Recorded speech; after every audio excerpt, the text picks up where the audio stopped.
Hello traders, चलिए तो Monday के लिए एनालिसिस कर लेते हैं। देखिए मंडे का मार्केट अगर गैप अप ओपन होता है तो गैप अप ओपन अगर इस लेवल पे 24,297 मतलब 24,297 के ऊपर अगर गैप अप ओपन होता है तो मार्केट इस बारी क्या करेगा, गैप अप के साथ अप नहीं जाएगा, क्योंकि पिछले प्रीवियस जो डे 2 डेज तक मार्केट गैप अप के साथ ऊपर ही गया है।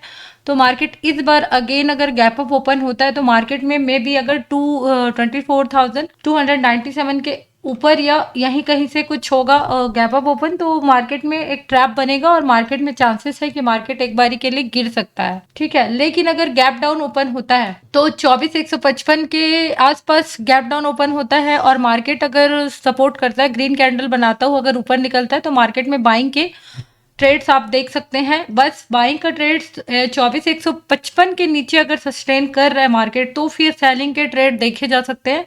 अदरवाइज अगर गैप डाउन के साथ मार्केट रिकवरी मोड पे आ जाता है तो अपन बाइंग साइड के लिए ही इंटरेस्टेड रहेंगे। अगर मार्केट को बुलिश भी होना है तो ये जो बायर हल्के फुल्के हैं जो साइडवेज में घुसे होंगे उसको ट्रैप करने के लिए एक गैप डाउन छोटा सा दे सकता है, लेकिन 24,150 के नीचे ये जो लेवल है उसके नीचे सस्टेन नहीं करना चाहिए, तब हम बाय ऑन डिप कर सकते हैं। लेकिन अगर इसके नीचे सस्टेन करता दिखा मार्केट तो अगेन फॉल करने की चांसेस है। ऊपर में अगर ओपन होगा तो वही बता चुकी हूँ मैं, अगर ओपन होता है तो ट्रैप बना के जरूर नीचे आने की कोशिश करेगा, क्योंकि 2 दिन गैप अप के साथ बाइंग ही आई है या पॉजिटिव ही रहा है मार्केट। यहाँ भी नेगेटिविटी आया, लेकिन फर्स्ट डे जब गैप अप के साथ बाइंग आई थी तो नेगेटिव उतना नहीं हुआ था मार्केट, मतलब लो नहीं निकाल पाया था। तो चांसेस है अगर गैप अप होता है तो मार्केट कोशिश करेगा कि एक ट्रैप बनाने के लिए एक सेलिंग का मूव आपको देखने को मिलेगा। सेंसेक्स भी सिमिलर ही चार्ट है निफ्टी जैसे। सेंसेक्स अगर यहाँ पर कहीं गैप अप ओपन होता है इस लेवल के आसपास 77,842 के आसपास अगर गैप अप ओपन होता है तो यहाँ से भी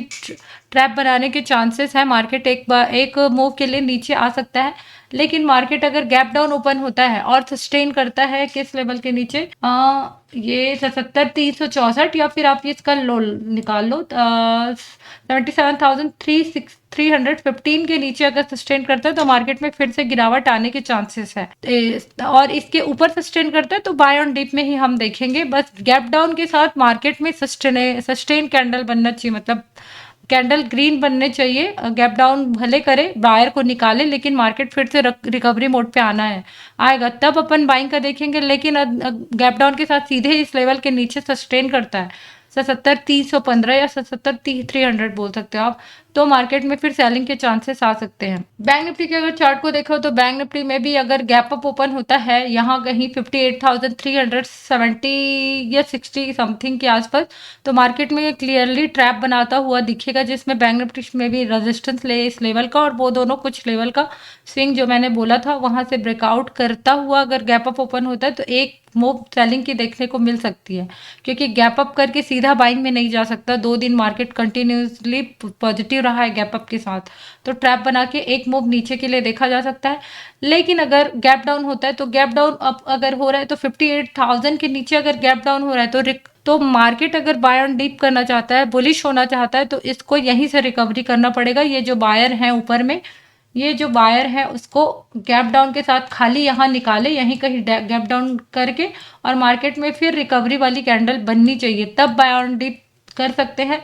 लेकिन मार्केट यही गैप डाउन करके इन लेवल के नीचे भी सस्टेन करता है, मतलब है आप बोल सकते हैं 57,800 के नीचे नीचे अगर सस्टेन करने लग जाए गैप डाउन के साथ भी, तो मार्केट में फिर से गिरावट देखने को मिल सकती है। और बाकी की जो ट्रेडिंग है आप मार्केट में जब ओपनिंग होती है उसके अकॉर्डिंग किया करिए। कई कई बार एनालिसिस हम कर देते हैं, लेकिन मार्केट में कैंडल किस तरह से बन रहा है, तीनों इंडेक्स कहाँ से रिजेक्शन ले रहा है, कहाँ से सपोर्ट ले रहा है, उस तरह को उस पहले कैंडल से भी ज़्यादातर मार्केट में जो फर्स्ट जो मूव है उसका डायरेक्शन पता करना इजी होता है। एकदम एनालिसिस परफेक्ट हर समय नहीं हो पाता, वो ओपनिंग के कैंडल किस तरह की कैंडल उसमें बनी है फर्स्ट कैंडल उस पर ज़्यादा डिपेंड करती है। तो फर्दर आप मार्केट की ओपनिंग वगैरह को देख कर डिसाइड करें। Thank you.